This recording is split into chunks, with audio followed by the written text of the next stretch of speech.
I am writing this under an appreciable mental strain, since by tonight I shall be no more.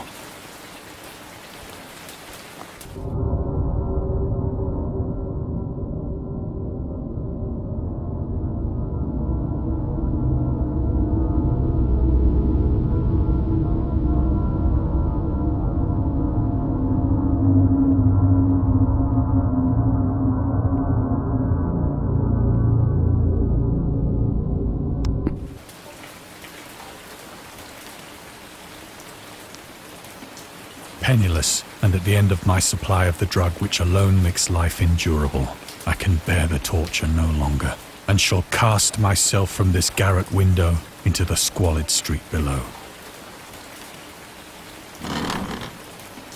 Do not think from my slavery to morphine that I am a weakling or a degenerate. When you have read these hastily scrawled pages, you may guess, though never fully realize, why it is that I must have forgetfulness or death.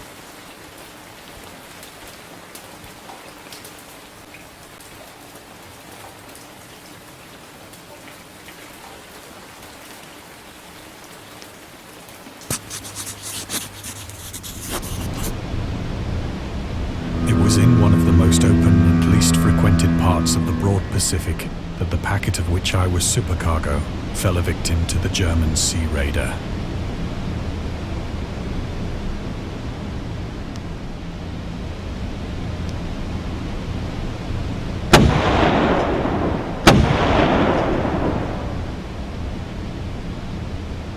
The Great War was then at its very beginning, and the ocean forces of the Hun had not completely sunk to their later degradation, so that our vessel was made a legitimate prize, whilst we of her crew were treated with all the fairness and consideration due us as naval prisoners.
So liberal, indeed, was the discipline of our captors, that 5 days after we were taken, I managed to escape alone in a small boat with water and provisions for a good length of time.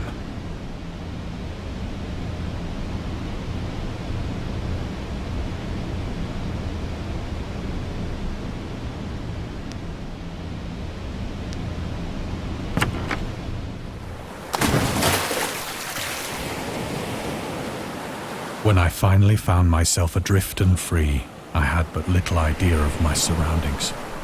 Never a competent navigator, I could only guess vaguely by the sun and stars that I was somewhat south of the equator. Of the longitude, I knew nothing, and no island or coastline was in sight.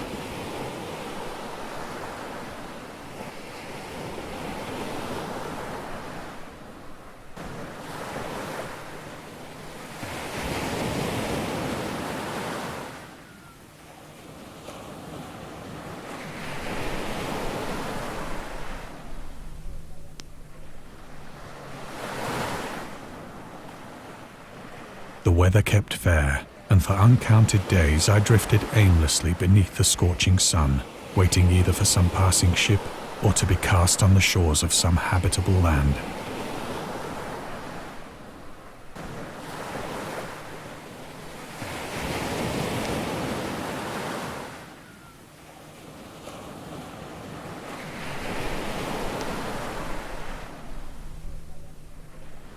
But neither ship nor land appeared, and I began to despair in my solitude upon the heaving vastness of unbroken blue.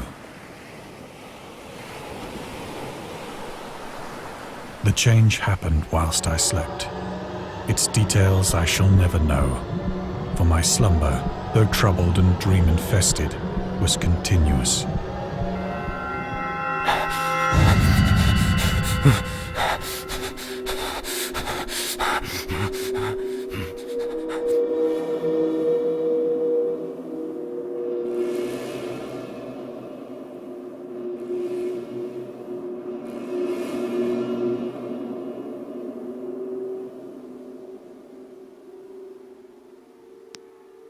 When at last I awoke, it was to discover myself half sucked into a slimy expanse of hellish black mire, which extended about me in monotonous undulations as far as I could see, and in which my boat lay grounded some distance away. Though one might well imagine that my first sensation would be of wonder at so prodigious and unexpected a transformation of scenery, I was in reality more horrified than astonished.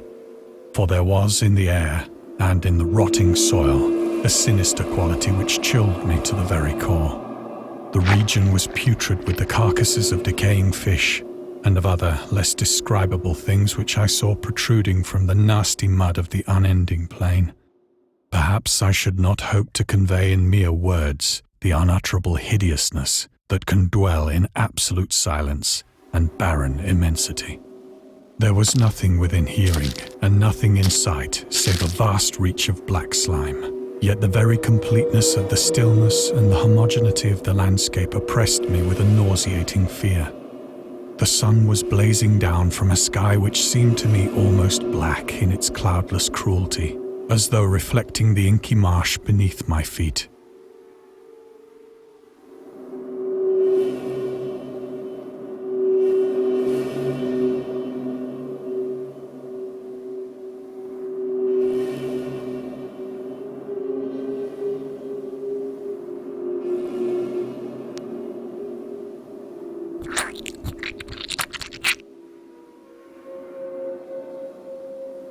As I crawled into the stranded boat, I realized that only one theory could explain my position. Through some unprecedented volcanic upheaval, a portion of the ocean floor must have been thrown to the surface, exposing regions for which innumerable millions of years had lain hidden under unfathomable watery depths. So great was the extent of the new land which had risen beneath me that I could not detect the faintest noise of the surging ocean, straining my ears as I might. Nor were there any seafowl to prey upon the dead things.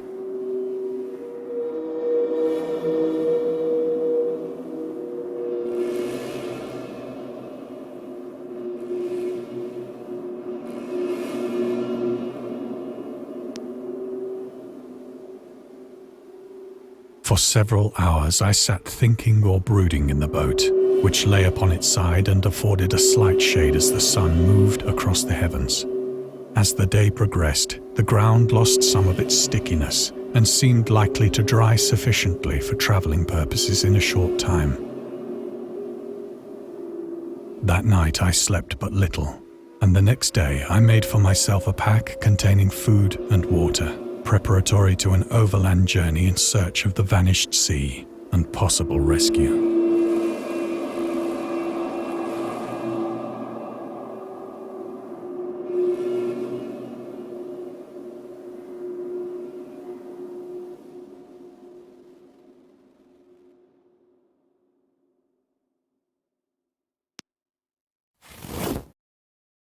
On the third morning, I found the soil dry enough to walk upon with ease. The odor of the fish was maddening, but I was too much concerned with graver things to mind so slight an evil, and set out boldly for an unknown goal.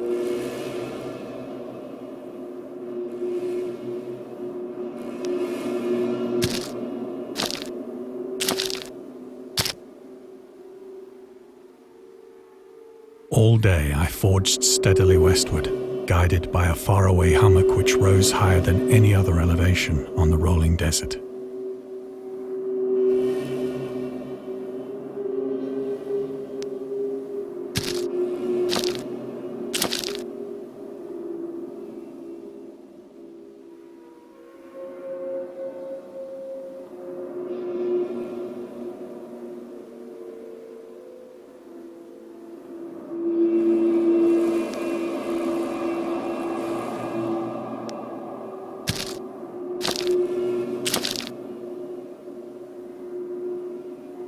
That night, I encamped, and on the following day still travelled toward the hummock, though that object seemed scarcely nearer than when I had first espied it.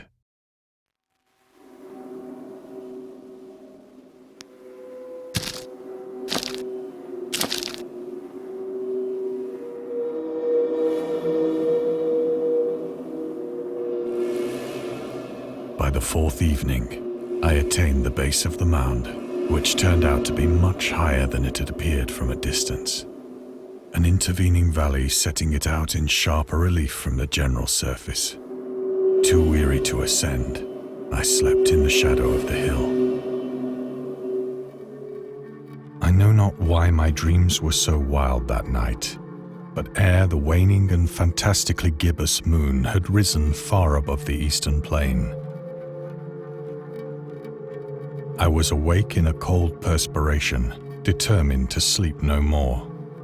Such visions as I had experienced were too much for me to endure again, and in the glow of the moon I saw how unwise I had been to travel by day. Without the glare of the parching sun, my journey would have cost me less energy. Indeed, I now felt quite able to perform the ascent which had deterred me at sunset. Picking up my pack, I started for the crest of the eminence.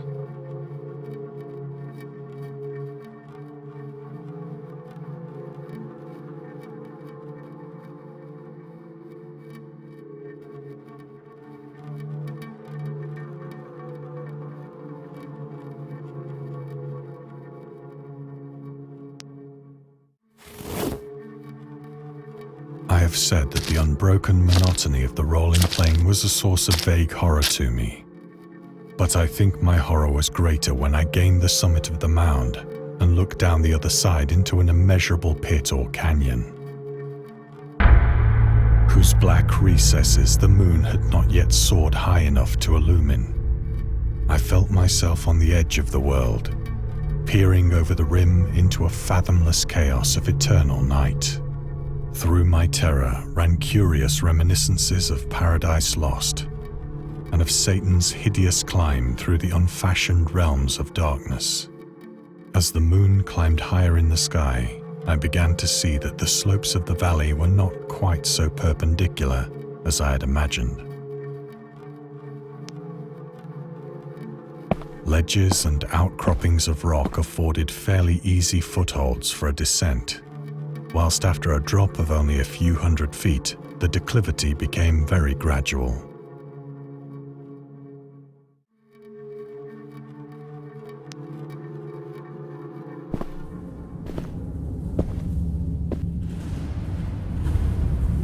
Urged on by an impulse which I cannot definitely analyze, I scrambled with difficulty down the rocks and stood on the gentler slope beneath, gazing into the Stygian deeps, where no light had yet penetrated. All at once, my attention was captured by a vast and singular object on the opposite slope, which rose steeply about 100 yards ahead of me, an object that gleamed whitely in the newly bestowed rays of the ascending moon.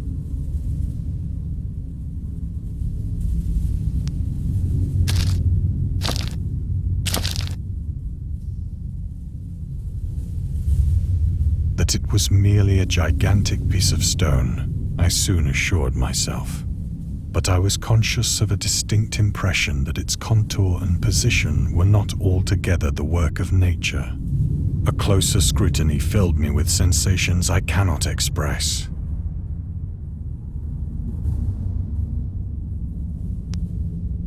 For despite its enormous magnitude and its position in an abyss which had yawned at the bottom of the sea since the world was young, I perceived beyond a doubt that the strange object was a well-shaped monolith, whose massive bulk had known the workmanship and perhaps the worship of living and thinking creatures. Dazed and frightened, yet not without a certain thrill of the scientist's or archaeologist's delight, I examined my surroundings more closely.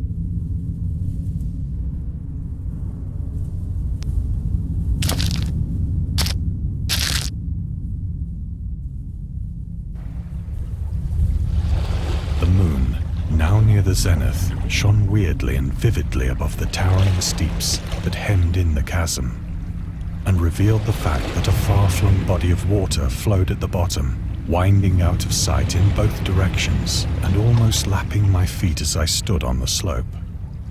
Across the chasm, the wavelets washed the base of the cyclopean monolith, on whose surface I could now trace both inscriptions and crude sculptures.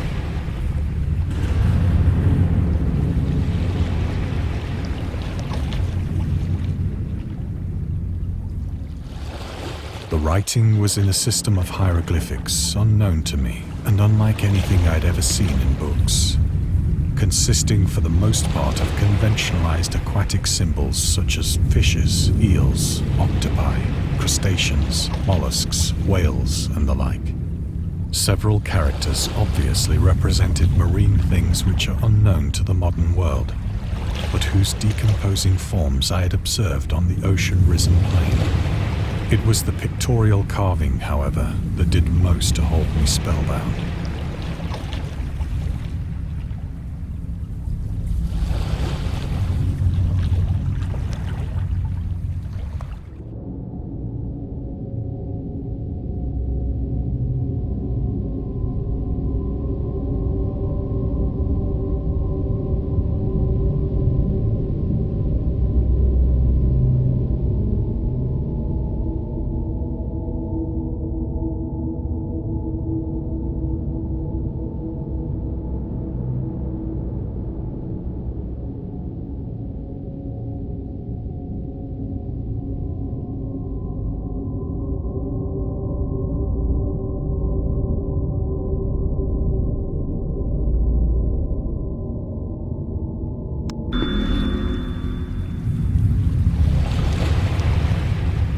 Plainly visible across the intervening water on account of their enormous size were an array of bas-reliefs whose subjects would have excited the envy of a Doré. I think that these things were supposed to depict men, at least a certain sort of men, though the creatures were shown disporting like fishes in the waters of some marine grotto, or paying homage at some monolithic shrine which appeared to be under the waves as well. Of their faces and forms I dare not speak in detail, for the mere remembrance makes me grow faint. Grotesque beyond the imagination of a Poe or a Bulwer. They were damnably human in general outline, despite webbed hands and feet, shockingly wide and flabby lips, glassy, bulging eyes, and other features less pleasant to recall. Curiously enough, they seem to have been chiseled badly out of proportion with their scenic background, for one of the creatures was shown in the act of killing a whale, represented as but little larger than himself. I remarked, as I say, their grotesqueness and strange size, but in a moment decided that they were merely the imaginary gods of some primitive fishing or seafaring tribe. Some tribe whose last descendant had perished eras before the first ancestor of the Piltdown or Neanderthal man was born.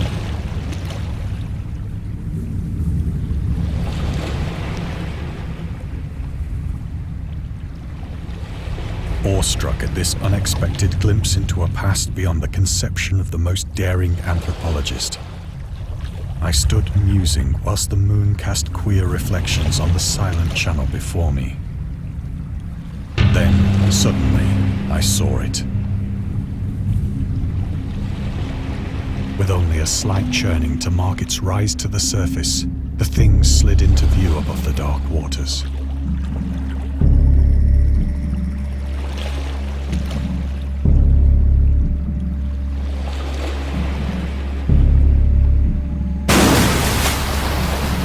Vast, Polyphemus-like and loathsome, it darted like a stupendous monster of nightmares to the monolith, about which it flung its gigantic scaly arms, the while it bowed its hideous head and gave vent to certain measured sounds.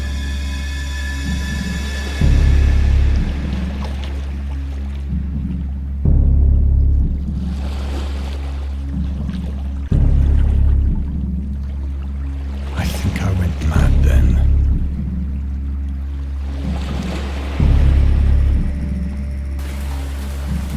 Of my frantic ascent of the slope and cliff, and of my delirious journey back to the stranded boat, I remember little.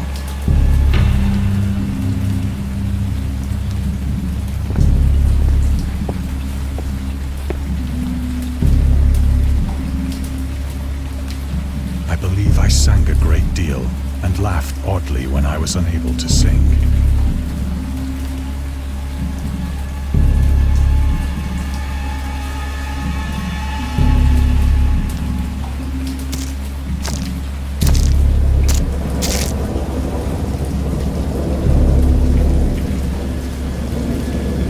Indistinct recollections of a great storm sometime after I reached the boat.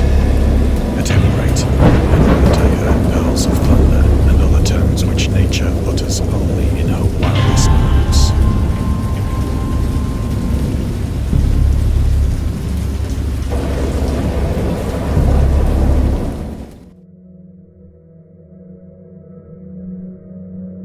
When I came out of the shadows, I was in a San Francisco hospital, brought thither by the captain of the American ship which had picked up my boat in mid-ocean.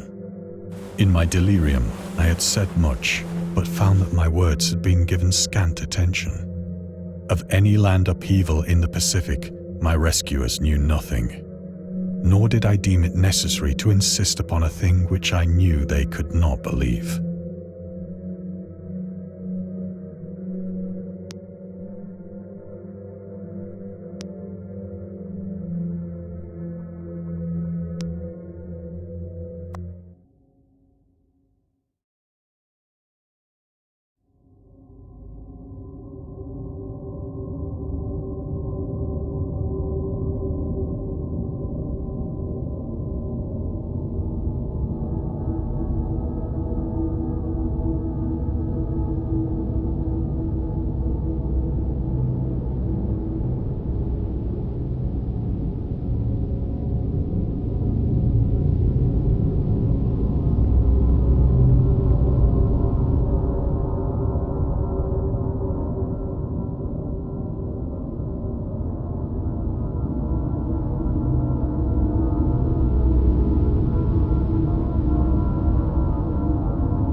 Once I sought out a celebrated ethnologist and amused him with peculiar questions regarding the ancient Philistine legend of Dagon, the fish god.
Soon perceiving that he was hopelessly conventional, I did not press my inquiries.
It is at night, especially when the moon is gibbous and waning, that I see the thing.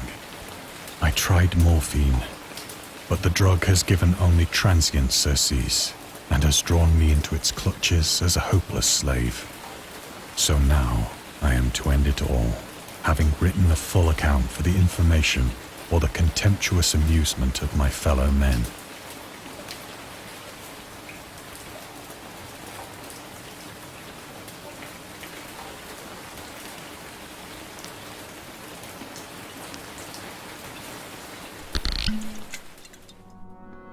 Often, I ask myself if it could not all have been a pure phantasm, a mere freak of fever as I lay sun-stricken and raving in the open boat after my escape from the German man-of-war. This I ask myself, but ever does there come before me a hideously vivid vision in reply. I cannot think of the deep sea without shuddering at the nameless things that may at this very moment be crawling and floundering on its slimy bed, worshipping their ancient stone idols and carving their own detestable likenesses on submarine obelisks of water-soaked granite. I dream of a day when they may rise above the billows to drag down into their reeking talons the remnants of puny, war-exhausted mankind.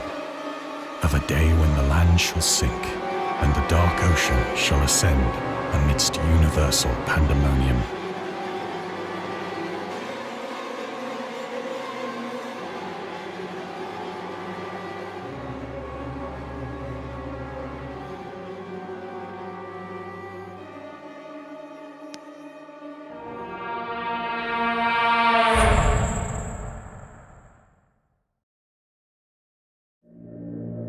The end is near. I hear a noise at the door, as of some immense slippery body lumbering against it.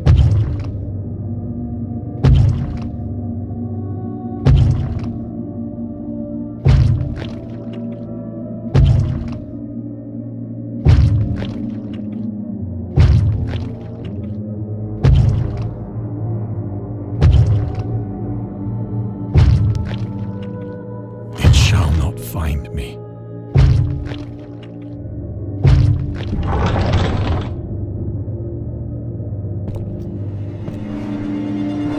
God, that hand!